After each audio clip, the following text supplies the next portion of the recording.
कहाँ रखी है लुंगी? अरे वो तो विभा ने परसों ही धोकर रखी थी आपकी अलमारी में, देखो वहीं होगी।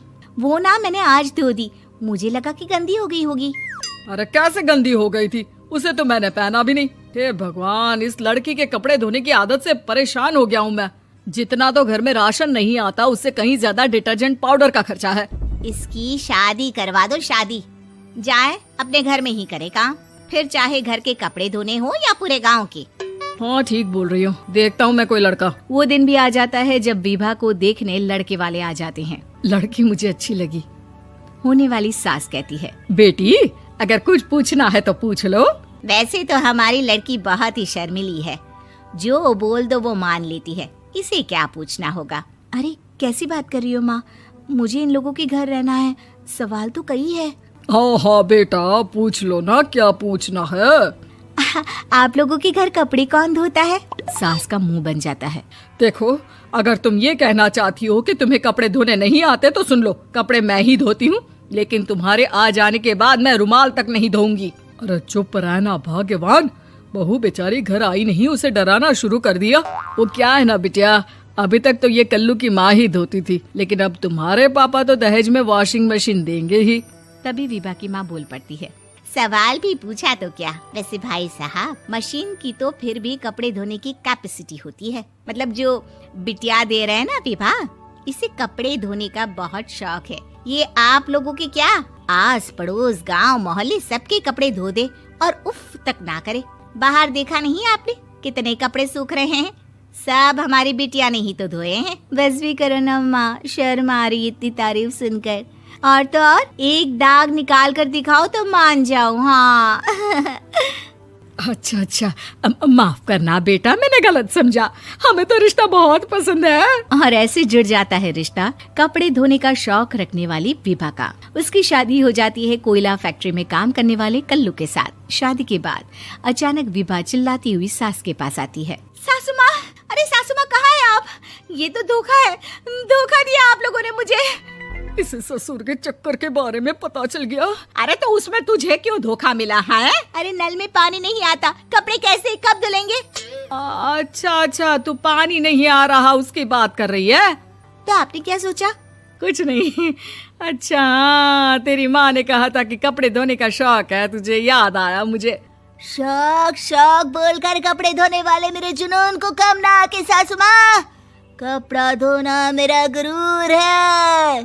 तभी पति भी वहाँ आ जाता है। अभी अभी मैंने इसे सनी देओल की फिल्म दिखाई है, उसी के डायलॉग मार रही है माँ। अच्छा सुन, साफ साफ बता रही हूँ, पानी सुबह 4 से 6 और शाम को 10 से 12 आता है, समझी? विभा टाइमिंग सुनकर हैरान हो जाती है। ये क्या भूतों का मोहल्ला है? सुबह 4 बजे उठकर कौन कपड़े धोता है? 4 बजे टंकी में पानी जाता है, फिर सारा दिन धोना ना, किसने मना किया? अरे कैसी बात कर रही हैं? 200 लीटर की टंकी में कितने कपड़े धो लूंगी मैं, सुबह ही उठ जाऊंगी मैं। अब क्या था, विभा सुबह 4 से लेकर रात के 12 बजे तक कपड़े ही धोती रहती। एक रोज सास पड़ोस से निकलकर कहीं जा रही होती है कि साथ वाली कहती है, हाँ कल्लू की माँ, जरा ये बताओ कि 2 साड़ी है, 2 ब्लाउज और एक पेटीकोट और एक नाड़े वाला लंबा कच्छा। हाँ तो?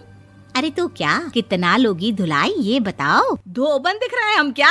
हमारे पति सरकारी नौकरी से अभी अभी रिटायर हुए हैं और बेटा सुपरवाइजर है कोयला फैक्ट्री में। धोबन समझ रखा है हमें। हाय रे कल्लू की अम्मा, माफ कर दो, वो तो मोहल्ले में यही सब बता रहे थे कि तुमने बहू को कपड़ा धुलवाने के काम में लगा दिया है। सास को पड़ोसन की बात सुनकर गुस्सा आ जाता है। वो घर पहुंचती है जहां घर के बाहर ही इतने सारे कपड़े सूख रहे होते हैं जितने कि किसी धोबन के घर पर। अरे ओ कल्लू की दुल्हन, बाहर निकल।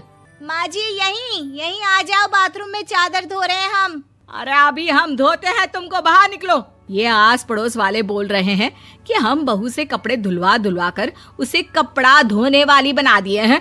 अरे छोड़ो ना माँ जी, किन लोगों की बातों में आती हो? आस पास के लोगों का तो काम ही होता है कि वो किसी तरह सास बहू को लड़ा दे। बहू सारे घर के कपड़े धोती है, ये क्या कम है? बोलिए।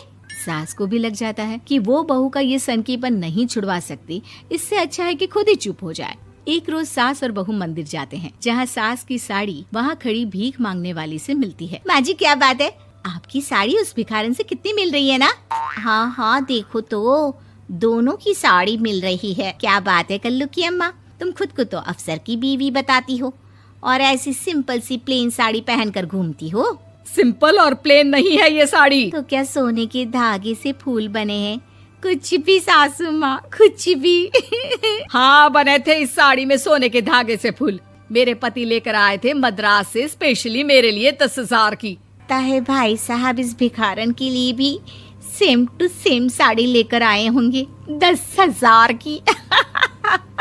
सास उस वक्त तो कुछ नहीं कहती, लेकिन बहू के साथ घर आती है और अलमारी से एल्बम निकाल कर लाती है। ये साड़ी देख रही है, ये वही साड़ी है जिसे मैंने अभी पहना था। इस साड़ी में ये जो चमकदार फूल दिख रहे हैं ना, ये सोने के धागों से काढ़े गए हैं। लेकिन तू लोकल वॉशिंग मशीन ब्रश से घिस घिस कर सारे फूलों को निकाल कर साड़ी प्लेन कर दी। मुझे माफ कर दीजिए सासू माँ। और तो और, जब मैंने तुझे तेरी गलती के लिए कुछ नहीं कहा, लेकिन तूने तो सबके सामने मेरा मजाक ही बना दिया। क्यों? बहू को समझ में आ जाता है कि अब से उसका कपड़े धोना